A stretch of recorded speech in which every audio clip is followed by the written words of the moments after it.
आदरणीय महानुभाव, कभी हम सोचें कि आज अगर हमें संविधान निर्माण करने की नौबत होती तो क्या होता। आजादी के आंदोलन की छाया, देशभक्ति का ज्वार, भारत विभाजन की विभीषिका, इन सब के बावजूद भी देश हित सुप्रीम हरेक के हृदय में यही एक मंत्र था। विविधताओं से भरा हुआ देश, अनेक भाषाएं, अनेक बोलियां, अनेक पंथ, अनेक राजे रजवाड़े, इन सब के बावजूद भी संविधान के माध्यम से पूरे देश को एक बंधन में बांध करके आगे बढ़ाने की योजना बनाना, आज के संदर्भ में देखें तो पता नहीं संविधान का एक पेज भी हम पूरा कर पाते, क्योंकि नेशन फर्स्ट कालक्रम से राजनीति ने उस पर इतना प्रभाव पैदा कर दिया है कि देश हित भी कभी कभी पीछे छूट जाता है। ये उन महानुभावों को प्रणाम इसलिए करना चाहूंगा क्योंकि उनके भी अपने विचार होंगे, उनके विचारों की भी धारा होगी, उस धारा में धार भी होगी, लेकिन फिर भी राष्ट्रहित सुप्रीम होने के नाते सबने मिल बैठ करके एक संविधान दिया।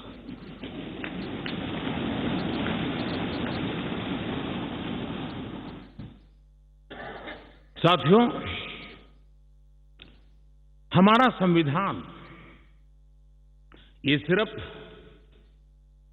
अनेक धाराओं का संग्रह नहीं है। हमारा संविधान सहस्त्रों वर्ष की भारत की महान परंपरा, अखंड धारा, उस धारा की आधुनिक अभिव्यक्ति है।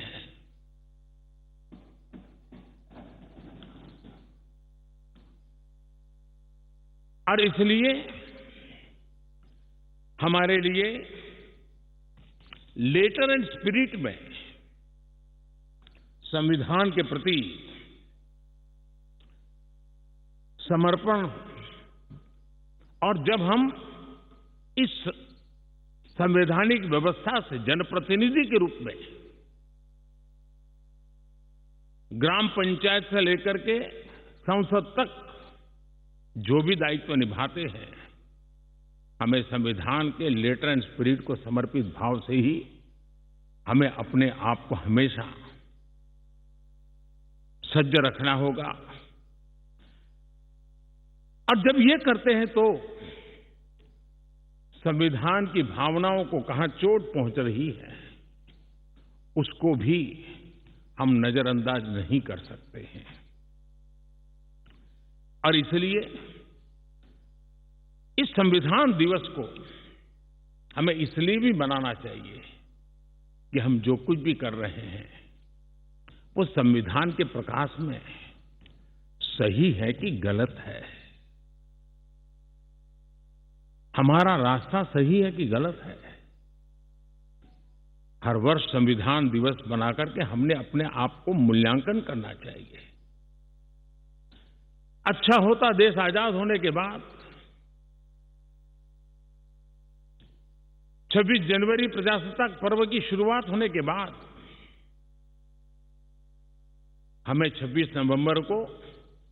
संविधान दिवस के रूप में देश में मनाने की परंपरा बनानी चाहिए थी,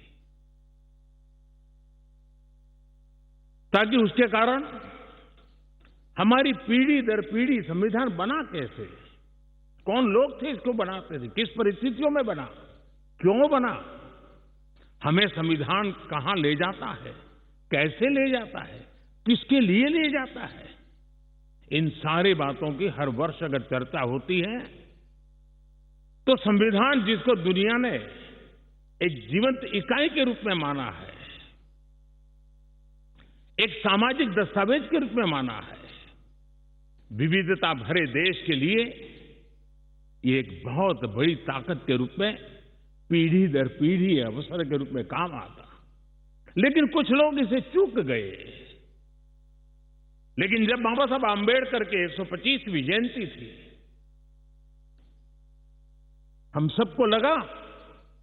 कि इससे बड़ा पवित्र अवसर क्या हो सकता है कि बाबा साहब आंबेडकर ने इस देश को जो बहुत बड़ा नजराना दिया है, उसको हम हमेशा हमेशा के लिए स्मृति ग्रंथ के रूप में याद करते रहें। और इसी में से, और मुझे याद है जब सदन में इस विषय पर मैं बोल रहा था 2015 में बाबा साहब आंबेडकर की 150वीं जयंती के निमित्त इस काम की घोषणा करते समय, तब भी विरोध आज नहीं हो रहा है। उस दिन भी हुआ था कि 26 नवंबर कहां से ले आए, क्यों कर रहे हो, क्या जरूरत थी।